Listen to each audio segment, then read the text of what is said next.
ایک گہری اور سنسان رات تھی۔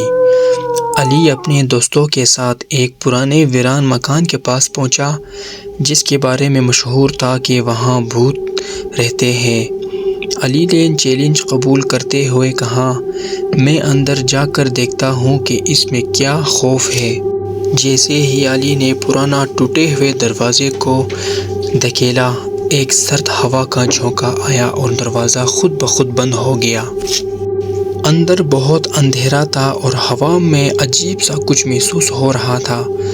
علی نے اپنے موبائل کی ٹارچ جلائی اور کمرے میں قدم رکھا، پر ہر طرف گرتے ہوئے پرانے ٹوٹے چیزیں اور مکڑیوں کے جال تھے۔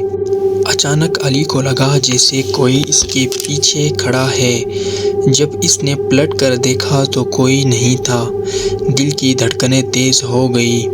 اس نے خود کو سنبھالا اور آگے بڑھا۔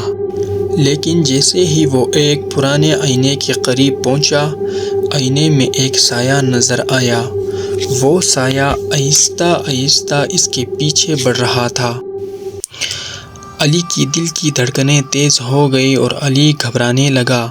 سایہ اب اس کے قریب تھا اور اس نے علی کے کان میں ہلکے سے کہا، تم یہاں سے زندہ واپس نہیں جا سکتے۔ علی گھبرایا اور علی نے بھاگنے کی کوشش کی، لیکن اس کے قدم جیسے زمین سے چپک چکے تھے۔ اچانک اس کی ٹارچ بجھ گئی اور ہر طرف اندھیرا ہی اندھیرا اور خاموشی ہو گئی۔ پھر کسی کو کبھی بھی علی کے بارے میں پتہ نہیں چلا۔